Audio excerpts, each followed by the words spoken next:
Welcome back to the Highway 49 podcast. We are back with episode 116 of the show. And today we're recapping Charlotte's season opening loss against the Mountaineers Friday night at Bank of America Stadium. We'll talk a little bit about today's presser, recording this on Tuesday, and then we will preview Saturday night's home opener against Bill Belichick and the Tar Heels. As always, before we get the ball rolling, say the best thing we've seen this week. Hannah, what you got?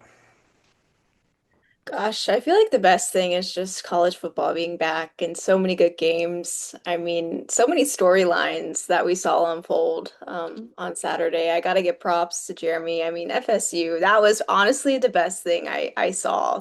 That win over Bama was awesome. So hats off to you guys. That was such a great game to watch. And then also, I don't know if you guys saw, but Hunter Renfrow, he got signed back to the Panthers, and he had said that he had missed so many calls from, Dan Morgan and Dave Canales, but his daughter kept declining it because she was watching Bluey. So that just was really funny to me. But overall, just a really great weekend of college football and just excited that it's back. Jeremy, what is the best thing that you have seen this week? I mean, you touched on it. The Noles taking down Alabama. I think Kalen DeBoer now has four losses to unranked teams, matching the same amount Nick Saban had throughout his entire Alabama tenure. But our QB was talking that trash. He said, "Hey, you don't have Nick Saban to save them." He backed it up, and the field was stormed at Doak Campbell Stadium. So that's the best thing I've seen this week. But as Hannah said, so many storylines for college football, and we're going to get into it soon. First, Hunter. What's the best thing you've seen this week, man? Probably Jeremy's live reaction when they won. I pulled up, met Jeremy for a few minutes, watched into the game. He's rocking a Jameis Winston jersey. Watched him eat the W, get out of there with it. Yeah, just that, and then seeing you guys Friday night for the opener, and seeing the crowd. It was better than I thought, admittedly. I don't really know what the split was. I've seen people say as high as 70% app, which I don't know if I agree with that. I thought there was maybe a little bit more green in the stadium, but good to be back.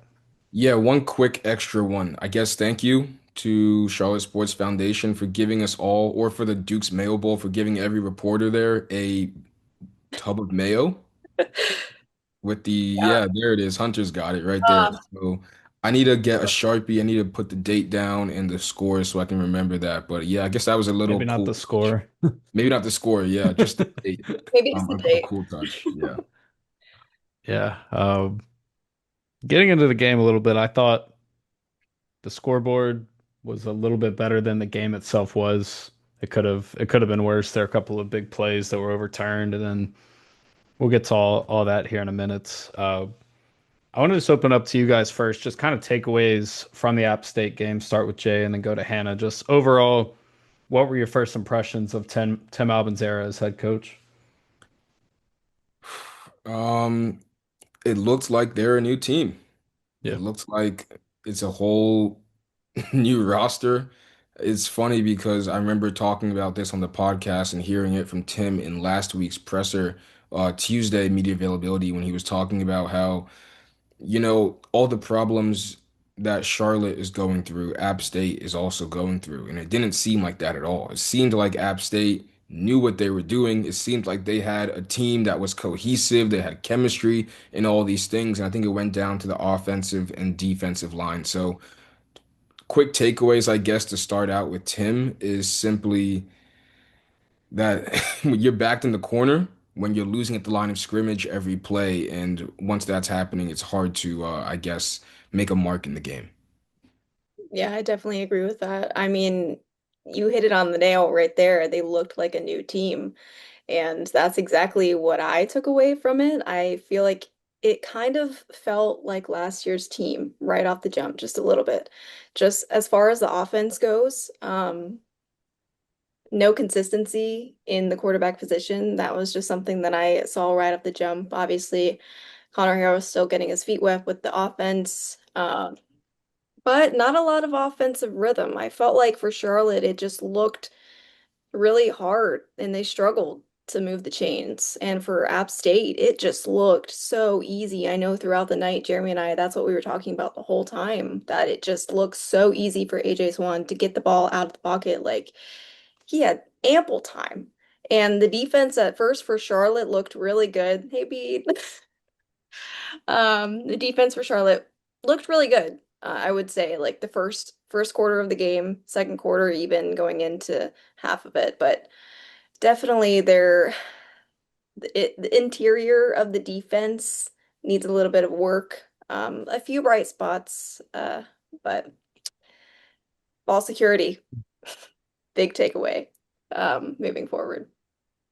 Yeah, Hannah, you talked about them struggling to move the chains, and a lot of that happens when you fall behind the chains. I mean, I think the first play of the season kind of encapsulated the game, and that's a false start on your transfer left tackle, right? That's then you've waited, 9 months for this. You're at a new program, ready to go.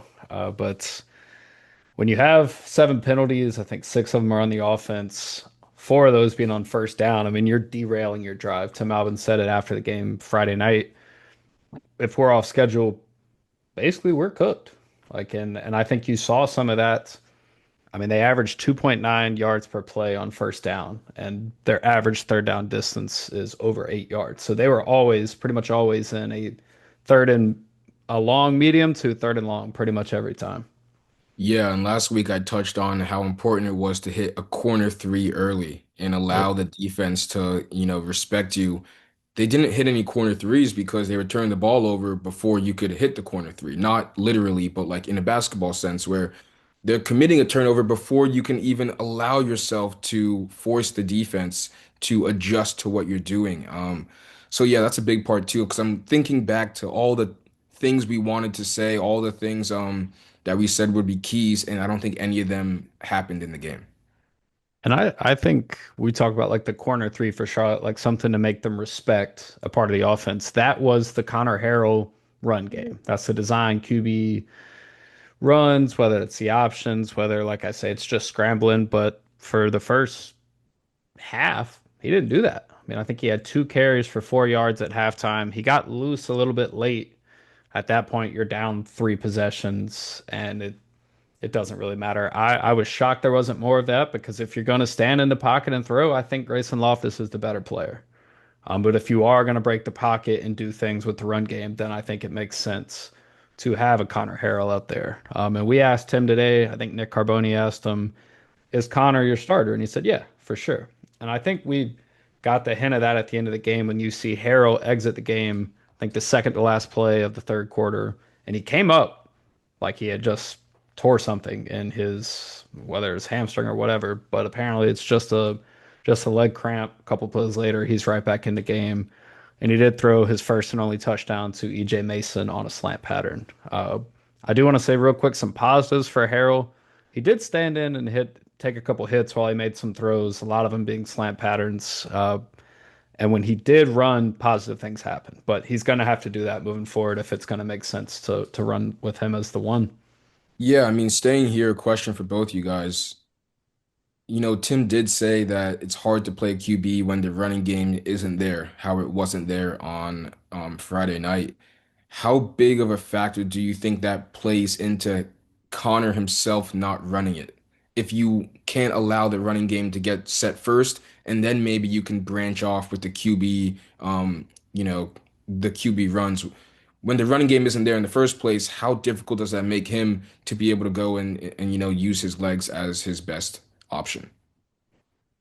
Yeah, I think that starts with play calling first and foremost, obviously. I mean, you have to give him the opportunity to be able to do that, but also that then goes back to the offensive line and them allowing him time in order to make the run. The guys doing their jobs, tackling. We didn't see any of that. We saw it one time. I think him apps like using his legs, and he did a fairly good job. I mean, that's what he does best. And I think somebody asked him today, like, are we going to be able to see that moving forward? Because that's where your strength is. And he was like, yeah, absolutely. But at the end of the day, like, I'm going to do what's best and what I see from the defense. So I think we definitely need to see that moving forward, but there has to be some time. I think Charlotte just was overwhelmed a little bit with just how good App settled into the game. And I think there was a little bit of hesitation from Harrell. At least those are my thoughts. Yeah, just looking at the stats, it looked like, I mean, early in the game, Stokes had nowhere to go. I mean, Right. App State was run fitting well, their linebackers were filling the gaps, and Charlotte had 21% of their runs stuffed, meaning hit at the line of scrimmage, blown up basically. And that comes down to personnel.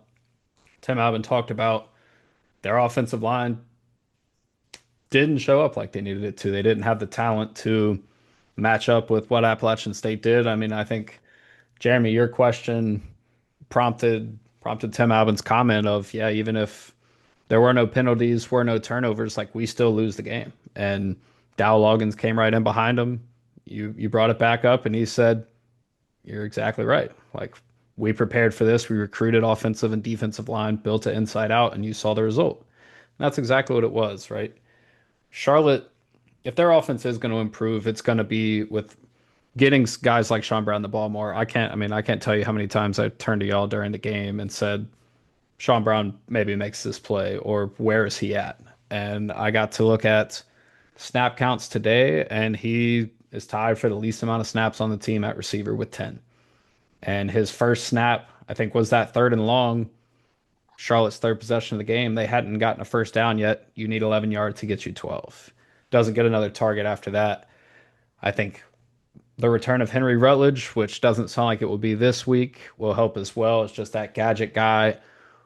Or if he's just going to be a true tailback, because I'm not sure that Stokes did enough to really lock the position down. We saw some good things from Cameron Smith. He had a big fumble on the goal line. So I don't really know if there's necessarily a lead back right now, but I do think Henry will play a bigger role.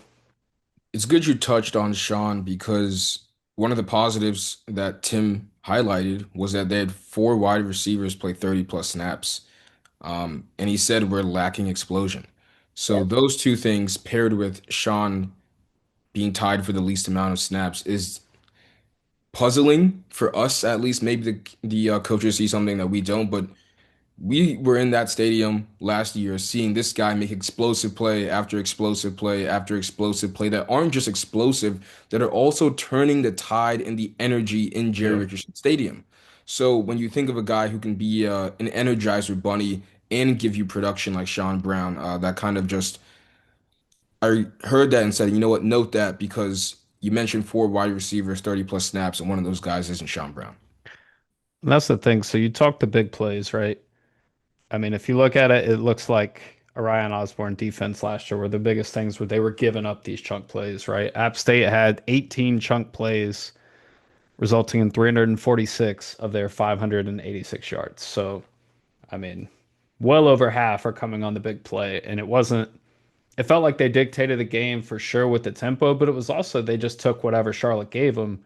And Right. Charlotte played a lot of zone, a lot of soft zone. And Tim Albin talked about it today. Like, I can't remember who it was got beat on a crosser when they were in man to man, and it felt like they just kind of went away from man to man after that, and they were letting AJ Swan kind of sit back. They did bring some pressure a little bit. They got to him. I think it's about 30% of the time, at least the pressure was there. But even when it was there, he was sending in and delivering the throws. But back to Charlotte's offense, they had four chunk plays, right? Conner Harrell was responsible for all four of them. And the biggest play of the game, a deep ball to Justin Olson. He's wide open. No one's within 10 to 15 yards of him. A better ball is a touchdown, but he has to stop and come back to it. And then they end up fumbling on the goal line 3 plays later. So it's everything where you felt like there's an opportunity, it kind of gets pulled away. And I want to focus on the first quarter for a minute because I think everyone that's listening to this agrees that that's the most entertaining part of the game, right? Obviously, the play that Conley made was insane. So Jaden Barnes, a transfer in from Austin P, comes in, makes a ridiculous catch over Caleb Curtin. He absolutely mosses him and starts to basically taunt his way into the end zone. And then J.Q. Conley comes out of nowhere. Peanut punches the ball out, recovers, and I mean, that's a 7 point swing rather than being down 7-0 on like a Sports Center top 10 highlight. You've got the ball, the game is still tied, and you've got a chance. That drive kind of is a slow start. That is the Sean Brown drive, the catch to extend the drive, the 11-yard or 12-yard catch. They get a roughing the passer on Harrell, kind of sets him up in position. And then on a massive play, the drive stalls out, right? You end up kicking that field goal. It's 3rd and 1, and it's just frustrating from there. Yeah, thank you for that. Charlotte offense gets on the field 7 minutes 49 seconds in the first quarter. I write down another 3rd and 10. These guys cannot get a first down. What happens? First down to Sean Brown. Then they get another first down at 6 minutes 30 seconds in the first quarter, back to back first downs. 3rd and 5, they convert. And then, like you say, they get the ref in the passing penalty plus 15 yards. And then they take a big tackle for loss, kicks him out of field goal, or it kicks him out of, contention in the red zone to kick a field goal. That area right there where you're like, okay, you just took back momentum. Jaquarius Conley just came from the heavens and gave you a get out of jail free card that you took, Snatched the momentum. snatched Yeah. it, snatched the That's it. momentum, and now you're driving. Everything's going right in that tackle for loss. And I think there are a few times in the game where we're saying, throw the ball away, throw the ball away, and something didn't happen there. And we saw that, those tiny mistakes sometimes compound, and that should have been seven, not three. And I think the biggest thing off that too, so Mo Clipper, left guard, just whiffs on the block on that play, gets absolutely blown up, plays dead in the backfield. You get three there, which is good to see. Liam Boyd coming in from Carolina, your kicker, you feel good about that. Then the defense gets another stop, right? You have the ball back, up three. You could go up 10-0 and take an early, command of this game. Drive, you get a first down, you're feeling all right. It ends up being a 3rd and medium, and Conner Harrell has a receiver wide open on a corner ball and just overthrows it just past his fingertips. That's the what if in the game for me. You pick Mhm. that up, you're working in plus territory with a lead. That's kind of the biggest dang, you missed opportunity. But really, after that, the offense stagnated. I mean, App State gets the ball right from there, gets a touchdown. They start running Wildcat in the red zone. That kicks off 5 straight scoring drives. And then you look up and it's 27-3. Yeah, I want to throw this to Hannah real quick because second quarter, it's us talking about it, and I have it here just like this guy has all the time in the pocket. Talking about AJ Swan, where I'm going to pull to Stephen A. Smith right now. He's dropping back. He's calling his mom. He's ordering Thanksgiving dinner for the family. He's got all this time to do everything, and no one's touching him. And eventually, that coverage is going to, fall out a little bit. But Cary Grant, Hannah, this guy was flying around like a heat-seeking missile. I have notes about him. You talk about positives, Hunter. Notes about him on special teams and making big tackles. What did you see from that part of the defense in the second quarter before, it kind of got out of hand?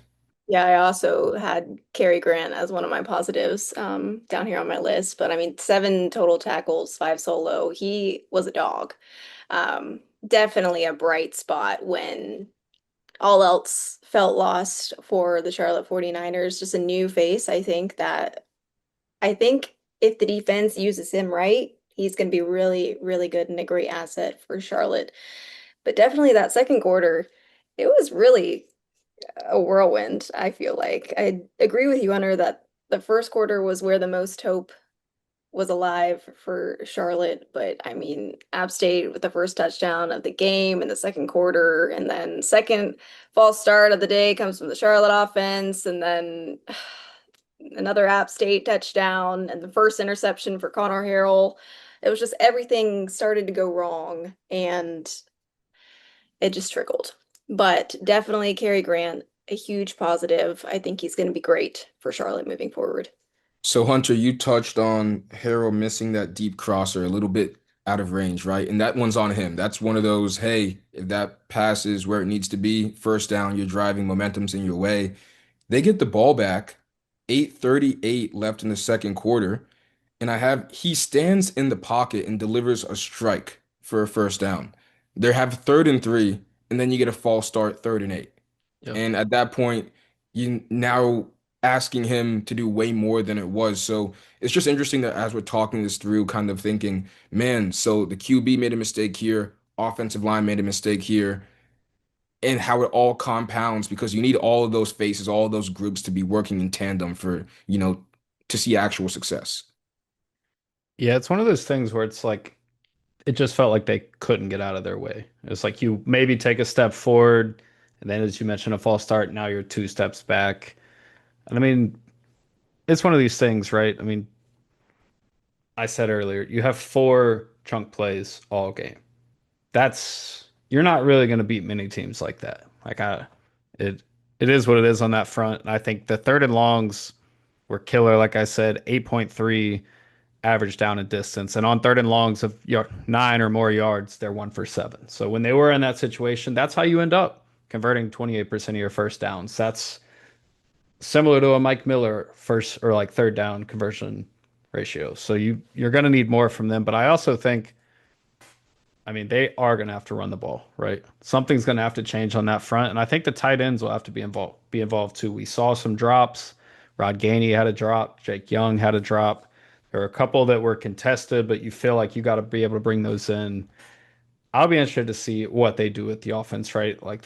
App State was absolutely killing them with these mesh concepts. Tim Albin talked about a lot of flood, different things like that. And as we talked about, Charlotte couldn't get home. The edge rushers, I mean, there was one sack on the game. That's Maceo Williams. And like I said, the game is out of hand at this point.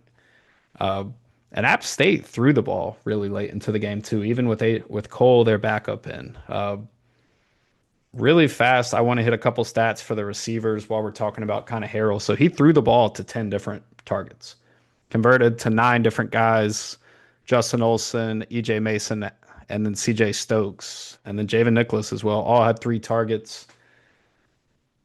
I want to see who rises to the top with that, right? We saw EJ Mason made a couple of good plays. He was one of these guys reeling in the slant patterns. That might be Harrell's best ball. We might see a lot of slant and go, seeing if you can get these corners to bite on that as the season goes, or the RPO game with the slant on the back end. I think they're going to have to do a lot more of that. Like, if Charlotte's going to win, Harrell needs to be, if not your leading rusher, right there at number 2. Like, if this is the style of offense you want to play, and I go back to 2019 with Chris Reynolds. The best Charlotte's ever looked is when the quarterback is rushing a ton, 70, 80, 90 yards a game. I think he had 4 or 5 100-yard games in the back half of that season when they went to the bowl game. And if you're gonna play this style with a dual threat quarterback, you need that to be there. And I want to talk about the pick really fast, the pick he threw before the half, because Tim Albin kind of waffled on that. Like after the game, he said it didn't change the game, and today he said it killed our momentum, and I think it did too. You're watching that play. I think so. They're down 14-3, late in the half, maybe 30 seconds left. You get one of the better throws of the night. He mentioned that today across the home sideline. I think it's about a 15-yard gain, and it's like, okay, maybe 2 or 3 more first downs. You've got all your timeouts. You at least get 3. Go ahead, Jay. Hunter, I have you quoted here saying as that play is unfolding, just throw it away. Just throw it away. Just nothing. Yeah. The interception happened. And we don't have all 22 film. I think probably our view is better than a TV copy is going to be on that play, but there was nothing there. He threw it between 2 Charlotte players going opposite ways. There's 2 App players following them, and then there's another App DB behind it. So if that guy doesn't pick it off, potentially the next guy does. And that's a play that kills you. Throw that away or run. Use the legs, man. We know you can run. That's all the teammates talk about with him is how fast he is, how he can change the game with his legs. Pull the ball down and run. There were multiple occasions like that where I felt like he could have gotten more if he just ran. One is flashing in my head right now. He's rolling to his left. He's a right-handed quarterback. He throws it at Gus McGee's feet on 3rd and 8. Pull the ball down and run. Break a tackle. See if you can make someone miss and set up, even if you don't get it, set up a 4th and short around midfield. Maybe you have a chance. I don't know. I think they're going to have to do a lot more of that. And they're going to need more than 2.6 yards per carry. That's the bottom line. Like, if that's really what the offense can get you, then you're going to have to do a lot more things to extend your run game. And what I mean is screen game, out of the backfield, tunnel screens, tight end screens, whatever it is to get easy completions to get the offense going. Well, let's do a halftime check-in, right? Halftime stats. AJ Swan, 20 of 30, Woo! 267 yards and a touchdown. You told me this, and I couldn't believe it in the press box. App State at half had 339 yards to Charlotte's 115, almost triple Yeah. the yardage there. And Conner Harrell had 2 carries for 4 yards. So you're down 17-3 going into the half. And somehow, if you're a Charlotte fan, you're probably telling yourself, that's might be best case scenario there. Yeah. you think about Jaquarius Conley's, forced fumble. Of course, Charlotte missed some plays as well, but App State could have easily had a touchdown tacked onto there as well. So going into the third quarter, what is that mindset when you're down 2 touchdowns? And I think Tim talked about it a little bit in his press conference today. I, yeah. Halftime check-in, if you're a Charlotte fan, you're thinking, okay, how can we bounce back from that? Because you're right, they needed more explosive plays. They needed to enhance the run game. They needed to get Conner Harrell in the run game. But yeah, I think it was self-inflicting wounds. I mean, if you want to open up the half, they didn't open up the half the way that they should. I mean, a 35-yard field goal from App State to open the half. So evidently the defense was still frazzled. At half, I'm thinking if you don't take this ball away on this possession, this game's over. Yeah. Down 17-3. App State was rolling. So App State goes punt. Then they have the insane Jacorius Conley play that results in a fumble. They have a punt after that. That's when I was talking about Charlotte had a chance to take control. After that, App goes 9 plays, 81-yard touchdown drive. 14 plays, 80-yard touchdown drive. Out of the half, or before the half, they get a field goal off the Harrell pick. Out of the half, they go 10 plays, 58 yards, get a field goal. At this point, it's 20-3. And Charlotte's defense is on the field. These are drives of 3 minutes, 4 minutes, 4 minutes, 4 minutes. Like those are relatively long drives. When Charlotte couldn't answer any of those, you pretty much knew what time it was. And we talked about Charlotte's ability to have big drives of their own. I mean, the field goal drive early in the game is a 13 play drive, almost 7 minutes of clock for the 49ers, and you get 3 points. Those are drives you have to score on. And then you get into the second half. We talked about the deep ball from Conner Harrell, Justin Olsen. That puts them in business. I mean, at this point, you get that touchdown in the two. It's at least a two possession game with a lot of time left. Maybe you can get frisky. Maybe something happens.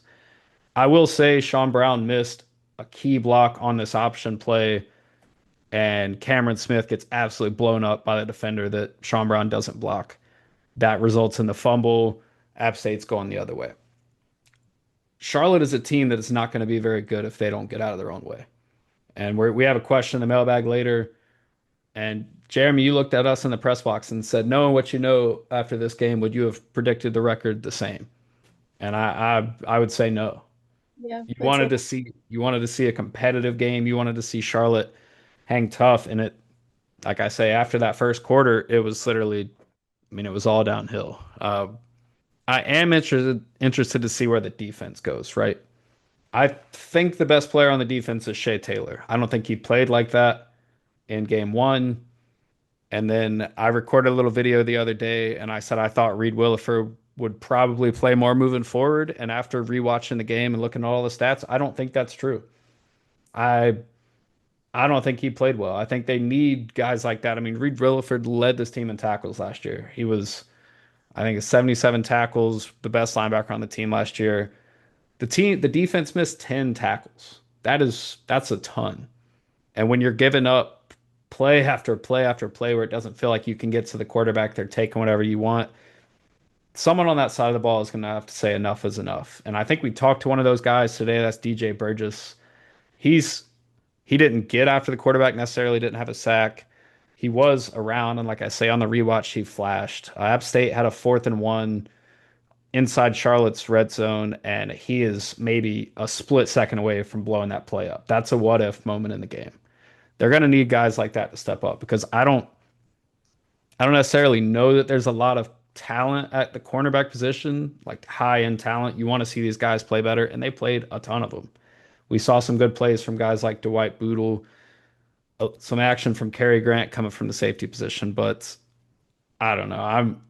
They're facing a really good team coming into town this week. Although the Tar Heels did not look good on Monday night, it's going to be interesting. All right.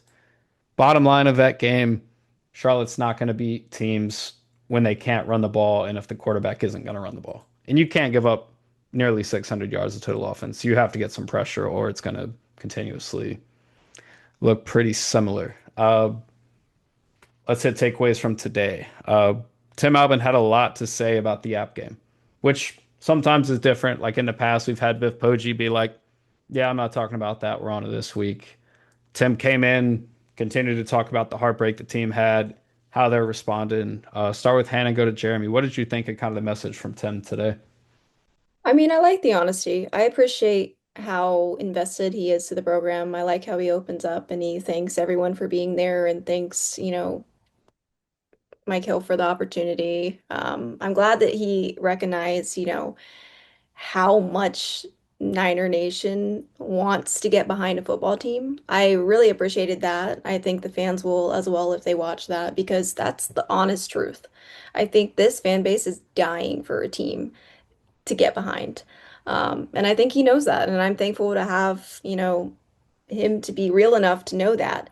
But definitely, I think he knows that there's a lot of work to be done. But I think he knew that coming into the season as well.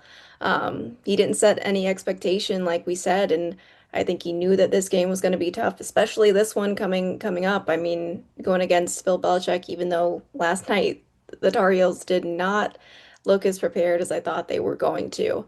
Um, a lot of work. He mentioned the defensive line, the offensive line, working on the strengths there. But he did mention to me, he was like, the effort is still there. And even the players said that. He said, I love how Coach Albin is asking me for more effort every play. And that's something you need. You need a tough coach. You need more. You need more effort because what we saw on Friday wasn't enough. It wasn't enough for App State. They didn't have any answers. So definitely moving forward, there's a whole heck of a lot of work to be done. Yeah, I think Tim has a pretty good pulse on what people are saying in Niner Nation or just media in general, because he did say what you want about play Yep. calling, like I'll take it all on. So these are things that he must be hearing and seeing throughout the fan base. But I guess my biggest takeaway from the presser this morning was that this was reality setting in. I think that when I asked him about my question on offensive and defensive line or the line of scrimmage, he said, and quote, I thought we were in a good place. That's not the case. That's a very telling sentence Yeah. just in and of itself. After Where game one. after game one, where he said he walked into Mike Hill's office, he was kind of just telling him where he thought they stood heading into week one. And he's like, you know what? I think we can hold our own on that, on those two fronts, on the line of scrimmage. And he backtracked. Not backtracked, but he realized that might not be the case. And then he also said, the O-line is musical chairs. We have to get people settled in. We have to get a lower pad level. And my question coming out of that is this a personnel problem? Is this is my first year as a head coach? I want to be able to have time to get my guys in those spaces, or is this a coaching? We have to make sure we have these guys prepared to play better. Which one do you guys think that is? Because I think they're very, very different options. Mm. I think it's you have to upgrade the personnel is where he's going with that. What do you think, Hannah? I also agree with that. I feel like that's the most, that makes the most sense for him. And looking at the offensive line, when he mentioned musical chairs, he wasn't wrong. They played eight guys. The most common five were Jesse Ramble, JMU transfer at left tackle. He played 60 snaps. He's tied with Mo Clipper and Johnny King. Mo Clipper at left guard, Johnny King at center.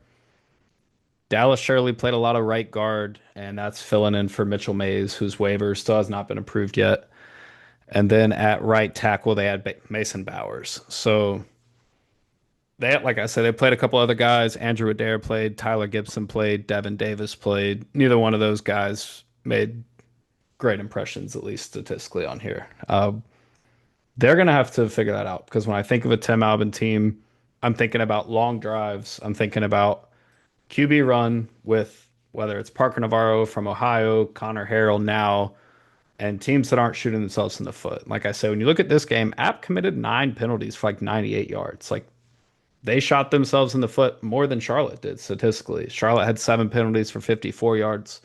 Problem with a lot of Charlotte's where they're self-inflicted before the play even starts, so you can't even get the ball rolling. What I mentioned about the long drives, Charlotte didn't have a single 70-yard drive. App had five of them. That's if you're going to go on these long break you down drives, I think that's the type of offense this is, knowing that maybe they don't have those explosive playmakers on the field yet. And we think of like a Henry Rutledge when I say that.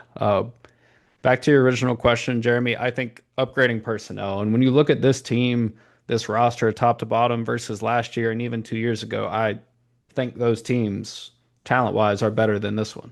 And I think that's a harsh reality. You don't want to maybe hear that, but at the same time, we have also talked about Tim Albin in his first year at Ohio, they win 3 games.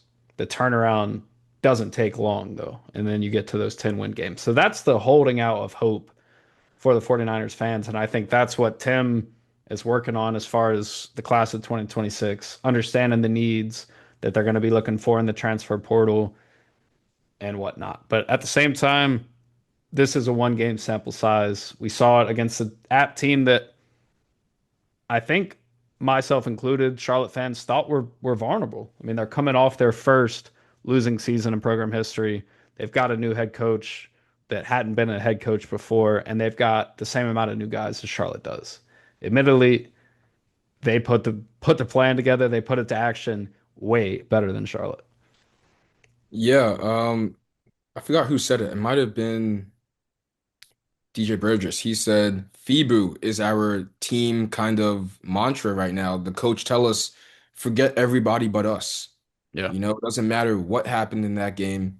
We have to go, we have to move on, and we have to bounce back because fans will give you grace for playing hard and, competing in the game. They won't give you grace for unforced errors. And I think we saw a lot of unforced errors in Friday night's game. Yeah, I couldn't agree more. And it's especially when the message is don't beat Charlotte, you have to, and I think they're going to step that up, right? You talk about what Alvin said after the game, having to make your biggest jump week 1 to week 2. I think that's a good transition to the Tar Heels preview. They are coming off a short week, guys. I mean, they literally played last night. They lost 48-14 to TCU. They took a quick 7-0 lead, and I'm kind of looking at my girlfriend like, they might be kind of nice. Obviously, that didn't fall that way, but Jay hit us with this Tar Heels preview, man. Yeah, so they lose 48-14 against TCU, which is insane. I'm kind of looking through their personnel and you're like, whoa, NFL guy, former NFL guy. So their offensive coordinator is Freddie Kitchens. We know him famously as being the head coach during the Baker Mayfield era of the Cleveland Browns. Yeah, he burned them Um, down. yeah. The defensive coordinator is Steve Belichick. Bill Belichick's son. And one thing about last night is they were 1-10 on third downs. And Tim said that they're going to have to worry about UNC's front seven because the Tar Heels will force as many one-on-one blocks as possible. That's where he thinks they have, or maybe an advantage on the Niners. And he said he's interested to see what they do at QB. So let's talk about their QB situation. We saw two last night. Number one is Gio Lopez, redshirt sophomore, and he was formerly at South Alabama, the Jaguars. That's in the Sun Belt Conference. He threw for 2,559 yards, 18 touchdowns, dual threat QB who played safety growing up, but he was 4 of 10 for 69 yards, 0 touchdowns, and an interception. Nothing seemed to be going right after that first drive. I saw a score bug or like a stat graphic that they hadn't completed a pass in over an hour and a half. Yeah. Insane. Yeah, that's These pretty are brutal. insane stats. So what happens is the next QB comes in, Max Johnson, who's a graduate student, formerly at LSU, had 14 starts there, goes 8-6 in those games, and then also at Texas A&M, had 8 starts, 4-4 in those games, had a season-ending injury at UNC in 2024. Incredible comeback story, but scouting him, he's a lefty, and the energy shifted a little bit when he got in. I saw watching back that game where he stands in the pocket and gets crushed for his Mhm. first hit back in college football, but delivers a strike for a first down. And that's the first time you said, oh, wait, I might be starting to see some life, not just in them making a comeback. The game is out of hand already, but what can you see at that point in the game that can help you going forward? Um, but their roster turnover is insane too, guys. They have 70, more than 70 new faces in the building. 40 transfers in 30 first years.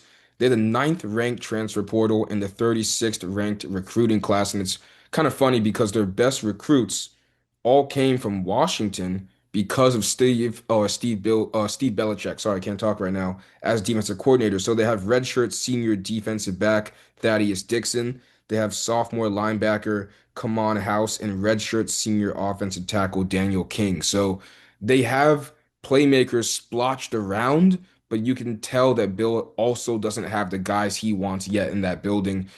And we'll see if it bears out to be true. But right now, that line, we talked about it, seems a little low. I don't want to get too much into that right now, but UNC is going to be hungry to try to get that win back, and it's going to be very exciting to see what happens on Saturday. Yeah, it's Jerry's place is gonna be rocking. They have Chris Lane performing before the game. Super fun. 49ers alumni. It's gonna be interesting, honestly. I think at this moment, it's anyone's game on on Saturday. I just feel like it's it's kind of up in the air. I know I sound crazy saying that. I mean, but you guys are talking about the betting odds. It's kind of insane right now. Do I feel like Bill Belichick is gonna light a fire in his team? Absolutely. But they do have some really good key players too, like you were talking about. They also have Jordan Shipp, wide receiver from Providence Day. He caught 4 passes last night, 84 yards to lead the receivers. Super great kid, by the way. But yeah, you talk about Max Johnson. What a story. I think that was really cool. Connected with his brother on a play, Jake Johnson. So it's going to be interesting for sure. But I was looking at the stats between Harrell and Gio Lopez. Interesting, interesting. We talked about Harrell, 13 of 24 for 142 yards and a touchdown. Gio Lopez, the starter, 4 for 10 with 69 yards, like you said, Jeremy. No Yeah. touchdown. Take it for what you will. Yeah. It's so Max Johnson was actually the season opening starter last year for North Carolina, and they played Minnesota.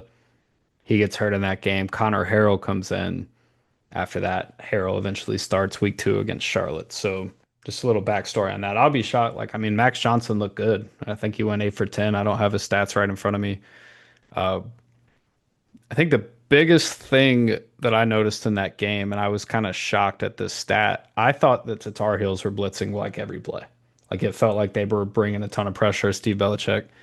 They drew up blitzes on 35% of the plays, and TCU quarterback Josh Hoover stood in. I mean, he was 9 of 13 on those plays. He did throw a pick. The pick was, I mean, it was a tip drill interception off his receiver's hand. Crazy play by the Tar Heels DB. But I think they're going to light Conner Harrell up. I think they're going to force Charlotte's hand with the design rollouts, the QB run game, because we saw what happens when Harrell's under pressure. And I'll grab those stats now, but it's one of these things where Connor's going to have to make these throws. When he was blitzed, this is bad. When he was under pressure on 50% of his dropbacks Saturday or Friday night against the Mountaineers. 50%. And when he was blitzed, he did okay, 6 of 9. Literally, I think 5 of those 6 are those slant patterns where you see him kind of standing and take the hit. When App wasn't blitzing, he was 10 of 13, threw a touchdown. I was the one to EJ Mason. The pick, we talked about it. You can't make that throw. He was under pressure. That's a whole different story. But like I say, I think Steve Belichick, I think they're going to bring the blitz, and we're going to see how big the talent gap is, in my opinion, up front. You saw what App State was able to do. That's going to be the football game. I think the Tar Heels are going to say, hey, let's run the ball. If it is Gio Lopez, we'll see some of the option stuff from him, and we'll see what Charlotte can do to handle it. When I look at this team, when I look at this program, like to zoom out for a second, they asked me today on the radio if I think it's the biggest game ever, and they asked him that today. And this sounds weird, but I don't think so. Like, I I mean, agree. I think the hype around the ECU game last year was massive. Duke in 2021 was massive. JMU. Obviously, yeah, I mean, JMU was even crazy last year. When I think of this game, so they are putting in 2,500 temporary bleachers to bring the capacity of Richardson Stadium to 17,800. So about 18, 1,000 people will be in there Saturday night. And you hope it's a situation where Charlotte gets on the board first, and it's not like what North Carolina did last night. But it's the tickets are ridiculous. Again, it's $140, the cheapest ticket on Vivid Seats. Go ahead, Joe. Yeah, dare I say this is the biggest game in UNC football history, Yeah. where for them, you have given It- yourself no leash at all For yeah. sure. going into Charlotte. Where this has to be for UNC fans. This is it. If you lose to Charlotte and to go 0-2, from their perspective, they're thinking, okay, our expectations for what this team is, go down a hole. For Charlotte, it kind of feels like how TC, and I know they're at home, so it kind of sounds weird, but how TCU was last night, where TCU's like, you guys are airing out Bill Belichick. Mm. You guys haven't talked about us for a second of the 1 hour preview. We're gonna come into your house and we're gonna make sure that we stop all the storylines. For Yeah. Charlotte, everyone's going to want to see Bill Belichick's first collegiate W as a head coach. Everyone's going to want to see them bounce back. It's up to the Niners to say, we don't care about the national media. We don't care about anyone. If we can, hit that corner three, if we can not have the unforced errors, maybe we can give ourselves a shot because, I do disagree with you, Hannah, on the front that this is a toss up. It's anyone's game. I think UNC is the heavy favorite here, but Sure. I don't think that, I guess to your point, that this is a rollover game for either Yeah. team. Show and put something on film that you can say, oh wait, we found something. Because if you do, I think you can exploit it like we saw TCU do last night. Yeah, I think my point was, yeah, I agree 100%. It's not a rollover game, but I think my point is that we've seen what both teams can do, and I think both teams are settling into their new head coaches. And I think this is going to be a test of what we've said before. How do you respond? How do you respond to the adversity? How do you respond to that loss? Do you move forward? Do you move backwards? So that's kind of what I mean there. I think you knew that, but yeah, couldn't agree more. Not a rollover game for sure. Yeah. Tim Albin at Media Day said Bill Belichick's the GOAT. He talked about it today. Someone sent him a book in the mail, Tim or Bill Belichick's first book in the mail when he got the Ohio job. Obviously, mutual respect there. But at the same time, I mean, Bill Belichick's 0-1 this season, just like Tim Albin is. So we'll see how it shakes out. Charlotte, if they are going to win the game or keep it competitive, like if you look at last year's game in Chapel Hill, right? That's a touchdown game at halftime. It's a pretty close game. Max Brown gets hurt in that game. We see Purdy kind of flash. Game gets away from Charlotte in the second half, but we'll see. I think it'll be an interesting game. I do want to touch on something with the Observer really fast. So last season, I was writing a lot of like grades and analysis type pieces. Doesn't sound like that's the same, so I'll probably do more short form video content like I did after the game. They had me writing a gamer on this one, so if you read it, trust that that's not like my final thoughts on the game. I just have to get it out immediately and kind of add some quotes to it and go from there. But I'll be super interested to see how they respond, right? Is Conner Harrell going to play the entire game? I think the biggest storyline on the Charlotte side of things is they have, I mean, the best players on both sides of the ball came from North Carolina. I mean, your quarterback, Conner Harrell, this is his revenge game after basically being told, no, you're not really going to play here, portal. Justin Olson, receiver, led the team, 2 catches, 56 yards, started his career at North Carolina, transferred to Middle Tennessee, and now he's a Charlotte 49er getting to go against his old team. Jaquarius Conley started there as a freshman in 2020, had one of his best seasons, and he's now got a chance to get his lick back. They all downplayed it today when we asked, at least Connor and Tim did, basically just saying it's another game, but you know that they want this one. So, home opener, almost 18,000 people, an expensive ticket here in the city of Charlotte. I think it's going to be a good time. With that, let's hit the mailbag here from you guys. And before we do that, I just want to say thank you for following along in the off season, right? Now is the fun time of the year. You kind of get the super high expectations. Everyone's tuning in before the season. You get punched in the mouth. So I'm going to say thank you for coming back to the Highway 49 pod. Yeah, I'm walking to the game. I told you guys this story. I go to the media ticket office and I'm like, oh, waiting for my ticket. And I just hear someone say, 3-9? And I'm like, what? And I made a new friend, Chandler. I want to shout you out. working the ticket office. He's a great guy, very nice, and we kind of had a quick conversation. But yeah, I'm glad to be able to just make these predictions because we're back in this time. So it's great, but I would love to be wrong, and I hope that they can get it done with this game on Saturday. Absolutely. Yeah, I'll just ditto all of that. Honestly, thank you guys for listening. It's hard to go through the off season and to, pull content together for you guys, but it's awesome when we're all together. I enjoy being, in person with you both. We have a great time. Friday was just super fun. It was fun to just cut up with you guys, even though the game didn't go the way that we wanted to. So super grateful and excited for the content moving forward. All right, we ready for the mailbag? All right, let's hit it. Patrick John, 55. Is there a path to a bowl game in your eyes? Um, hmm, this Saturday night will be rocking. What do I'm you gonna think? say I'm gonna say no. Um, I had them at 5-7 before that game, and I thought it was gonna be a good game. Uh, I think this is gonna be if Charlotte wins this game, I'll eat my words on this, but this is gonna be another tough game going against a team with more talent on paper that you expect to get the job done. Charlotte's got a get back game against Monmouth. I mentioned their top 25 FCS, so it's not a gimme. And then they've got Rice, who just looked really good this past weekend, got a big time win. So there are some teams on the schedule that maybe don't look that great, but I think getting to a bowl is going to be really tough. What do you think, Jay? Yeah, I had them at 3-9 to be, completely transparent. I think if you want to make a bowl game, you have to win today. You have to win, or not today, but you have to win on Saturday. Like there is no margin for error if you're talking about bowls. And if that's the case, then these type of wins that you're the underdog in, you have to somehow pull out a way to win.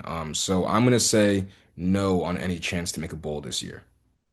I also agree. I also had them at 5-7. And after the performance we saw on Friday, I'm not quite sure. I would also change my prediction not to be 5-7. I think getting a bowl game this year is going to be a little tough. I think this is definitely the year that it's moving forward, but I don't know if we're going to get quite there yet.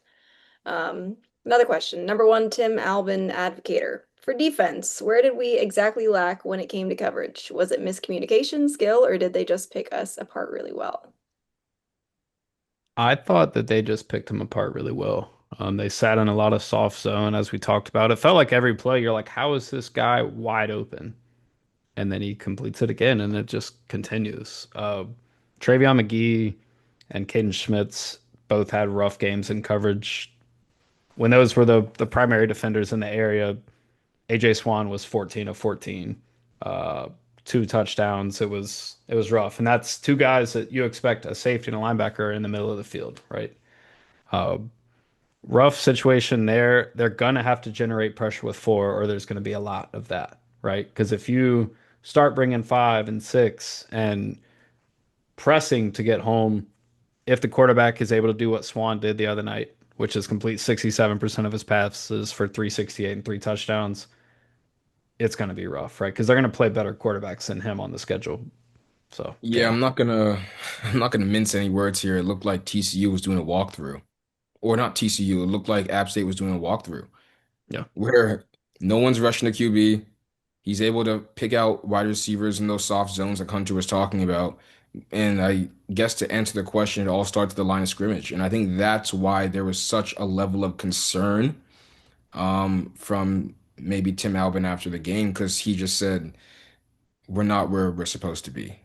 So if you can't generate pressure, it doesn't matter how good your cornerbacks are, doesn't matter how long they cover down the field or do whatever, doesn't matter how creative you get. If you can't get to that quarterback, it's going to be tough sledding. And I want to talk really fast about the defensive line play really fast. So DJ Burgess led the way, 54 snaps.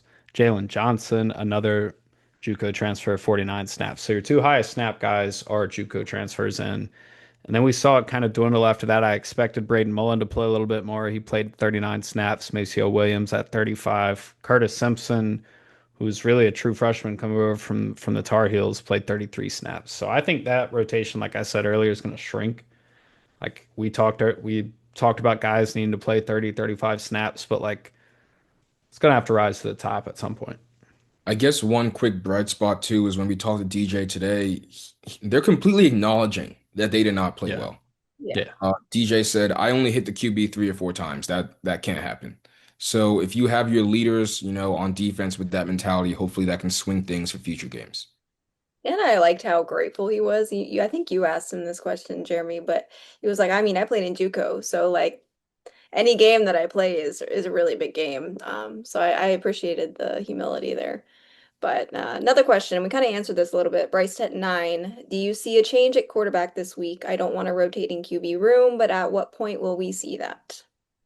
I would be shocked if it's this week against his old team, but Tim Albin did say today that Grayson and Loftus can play. And I mean, he threw two passes in the game. One was a quick out that got dropped by Rod Gainey. The other was a well-placed ball that drew a DPI and extended the drive. So I think I think Loftus will play the season. I don't think it will be this week. I Sticking got nothing else to say. Yeah, that was great. Sticking with the quarterback situation, Grayson Smith asked, I was at the game at Bank of America and watched Charlotte get dominated at the line. What does Charlotte need to do to create pressure on the QB? Also, since Connor is starting on Saturday, do you think we will see more times when he pulls on the read option and uses his speed? I think we will see more times with Connor utilizing his speed because, as Hunter said, if you're not letting him use that part of his game, then why have him out there? In terms of the line of scrimmage, I think we've talked about that earlier. That question I had, where is it personnel or is it coaching or is it reps or what is it? I don't think there's an answer to that question yet. I don't know if Tim has found it. If he has, hopefully it's, implemented for Saturday. But my biggest question in all of this is the same question that guy just asked, which is, are these things fixable, or is it something that just has to wait and you have to deal with until maybe, later down in the Tim Albin era? For me up front, so App State gained an average of 6.7 yards a play, right? So if you just think about that, that's not a lot of third downs because they're way ahead of the chains. They're having second and three, second and four. So there's not a lot of opportunities for stunts and games from the edges. There's not a lot of opportunities for Burgess, Jalen Johnson, Curtis Simpson, Braden Mullen to pin their ears back and get after the quarterback because App State, as we talked about, these soft zones, they're picking it apart. It's not a lot of time to throw. I mean, he's throwing the ball in less than 3 seconds. So I think I want to see a little bit more of that, but they're going to have to do well in the early downs to even get to that point. So maybe a little bit more man because if I'm UNC, I'm watching this App State tape and I'm running mesh a ton. I'm running slants. I'm running easy things to get my playmakers the ball in space. Yeah, I think that's what I got on that. And back up with Harrell, yeah, he's got to run the ball. Yeah. I think that opens up everything in their offense. That's gonna, as we talked about maybe two pods ago, the season preview. If you're gonna commit a spy to a quarterback, you've even the numbers game. Charlotte needs to play that numbers game to beat teams, right? If you're gonna be less talented up front, if you're gonna be smaller, you're gonna have to take advantage of everything you can, right? That's how these upsets happen, right? I mean, looking at it on paper and saying this team is less talented doesn't mean that they're gonna get smoked. Like you can keep it in a game, you can scheme up, you can coach your way into a game, but you need the playmakers to make the plays. And if Harrell's going to touch the ball every play, they need him to play his best game on Saturday. You want your quarterback to utilize his strength. I mean, that's what we want to see. And I think that's what he needs to do moving forward. But sticking on the App State front, Try Dave 49 said, how does App's NIL compare to Charlotte's? All right, so the last number I heard from Charlotte was that they were hoping to get to about 1.5 million this year. I haven't heard a final number. I asked Tim Albin at the last week's presser if he felt like he had the resources he needed to win, and he said yes. When you look at App, the most recent thing I can find on their revenue sharing, at least their collective funding, was about 1.9 million, and that was for the 23 to 24 season. So I assume it's a little bit more than that now. So you see the disparity there. It only sounds like, oh, 500, 600,000, like that's a lot of money. And then you start thinking about who that's going towards and what echelon type player that difference can bring in. Can we just do this now, guys? because I feel like we haven't talked about the App State side of things and the head coach. He talked his shit after that Yeah. game, dude. Can we just Yeah. let that sit for a second where he said this was our home base? Yeah. Yeah. Bank of America Stadium Hours was, away, home base. in a way, home base. And with the questions I asked him, with his entire demeanor throughout the game, well, I did ask him about a certain play in the second quarter. They call a timeout. They didn't see something they liked, came back out, ran the same play, scored a touchdown. I asked him about that. And he simply said, I knew the play was going to work. One of our guys wasn't lined up right, called a timeout. We lined them up right, and I knew what they were going to do. So, with this whole App State thing, I don't want to hear the NIL differences and all this stuff. They walked in with the mentality of we're better than this team. Yeah. And I think that is something that needs to be, not addressed, but recognized and used as a motivational factor going into the next games. Because for UNC, you don't want those fans to have the same mentality of, hey, this shouldn't be a close game. It should make it a close game. And that's something I'm looking forward to seeing on Saturday. Yeah, for sure. I agree with that 100%. Shifting gears to Chapel Hill, D-Rock 15. After watching UNC's loss last night, what do you see as the best ways for Charlotte to attack them offensively and defensively? Yeah, so we talked about that a little bit today, and I don't really even think Charlotte needs to worry about what they are doing. And that's kind of the mentality they have. It's like Charlotte has to get out of Charlotte's way before they're going to get in anybody's way, right? Like they're not, that's what it is. So if Charlotte can operate at the line, let Harrell cook. I mean, we saw one of their drives. If he is going to cook, they got to put him in the position too. When Charlotte switched the tempo, their offense came to life a little bit. You want to see them start to form an identity. Is it going to be, hey, we're going to trot out, 10 different receivers basically. Are they going to narrow it down and are we going to see kind of the best rise to the top? Because that's the deal here is like Cameron Smith, 5 carries, a long of 9, and he only has 2 yards, right? He's getting blown up in the backfield on a lot of these plays. He fumbles on the goal line. Rod Gainey gets a couple carries. CJ Stokes averaging 3 yards a carry. Charlotte has to play Charlotte's game. And if they're going to do that, I think we'll get an idea. But I think that's their focus more than what Carolina's doing. Yeah, I didn't frame this question correctly in Tuesday in the presser today, where I kind of asked Coach, how do you prepare for a team that didn't put good tape on film? I wish I kind of asked him the comparisons between preparing for a team that put good tape on film the week before or a team that had no good tape on film. Because from my perspective, it seems like if they're going to look at that UNC TCU game, it's going to be hard to pick things out when all those things didn't work and they might try stuff now that might work. So, them having a very heavy safety thing, do you expect that this time if they just saw that that didn't work against the TCU QB? So all these things are so up in the air because UNC played so bad where we Yeah. don't know what they're going to look like on Saturday because of it. I agree. But also, I think the biggest thing that I want to see, and yeah, Charlotte needs to not beat Charlotte. I think confidence is a thing. You talk about App State and just the way that they played, it was smooth as silk. I mean, from the beginning of the game to the end, like their confidence just grew and grew and grew. And I didn't even feel like Charlotte had confidence from the very beginning. So I think that's something I think that needs to be established to set the tone early moving forward. Last question. Blam 49er, please give an update on Henry Rutledge injury. When can we expect him back? Yeah, so we asked about it today. He's not being very clear.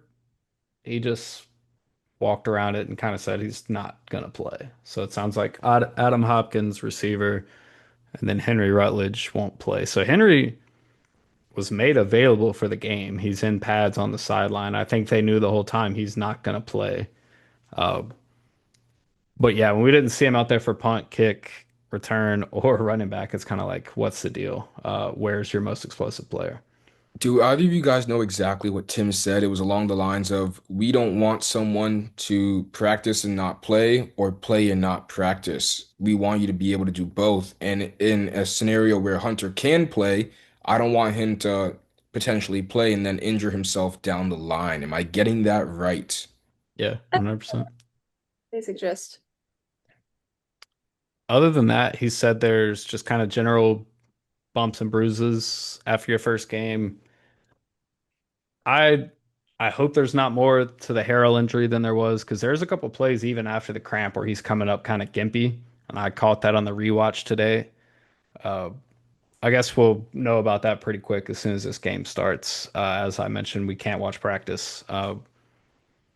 Other than that, I think the biggest thing that Charlotte has in their advantage is they played Friday night and the Tar Heels played on Monday.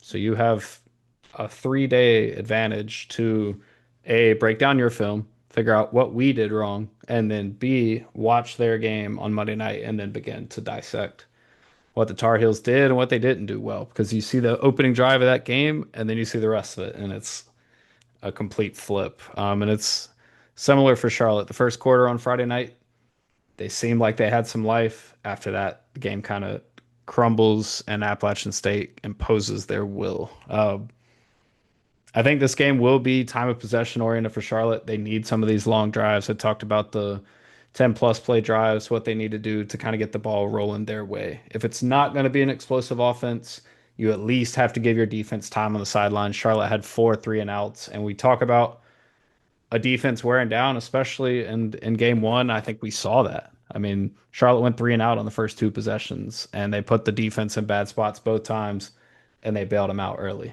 I'll be interested to see how they respond because that was Nate Fana's first game ever calling a defense. He was the co-DC at Ohio, so that was his first time calling the shots, and obviously they did not get off to a good start. You guys have anything else before we wrap this up? Yeah, quickly thinking back, because I haven't been covering this team for that long. I go back to the Maryland game, NBC, crazy Demetrius Knight play, pick six, all this stuff's going on. Then my mind jumps to Charlotte playing the Gators, going into the swamp, night game, and giving them a fight and fighting like hell. And the App State game and now UNC, where you have these opportunities for fan bases or just the casual college football viewer to tune in to the Niners for the first time in these, whether it's a primetime game on a big cable network or it's against a big SEC school in the Gators, and you were able to show, hey, we can hang with some of these guys, at least for some of the game. I think that's going to be a big thing on Saturday where everyone's going to want to see Bill Belichick bounce back and get that first W. A lot of new faces are going to be watching the Niners for the first time. What do you show them? Even if it's not a win, what can you put down where a month from now, 2 months, 3 months, after the season's even over, they're saying, you know what? Charlotte gave UNC a fight. Charlotte really put it to them. And I think that's going to be a big thing heading into this game week where don't think about the noise. Think about utilizing that and now letting them know, you know what, this is huge for a program. And even recruiting too, if you can say, hey, best football coach of all time, they came here and we were able to give them some trouble. Yeah, I couldn't agree more. And I'm shocked it's on ESPN Plus. This game isn't even nationally televised, which is kind of shocking because of the Bill Belichick thing. And obviously, like I think the most highly anticipated head coaching debut before Bill was Deion Sanders, and they actually beat TCU in that game. So you're kind of on the flip side of this now. Are they going to get it right? But for Charlotte, it's you got to come into our house and take it from us. That's the mentality. If you're gonna beat them Saturday night in front of a what I assume will end up being a sold out crowd, they're gonna have to strike first. They're gonna have to get the crowd into it. I'm sure the students are gonna be absolutely nuts. It should be a good turnout. Looking forward to seeing you guys there. As always, come up, talk to us. We'll be wandering around a little bit before. And yeah, like I said earlier, appreciate y'all coming back, tuning in. It's tough to get punched in the mouth after 6, 7, 8, 9 months of anticipation for a head coach and a season, but there's 11 more games, so we'll keep it rolling, and we'll be back soon. Appreciate y'all tuning in.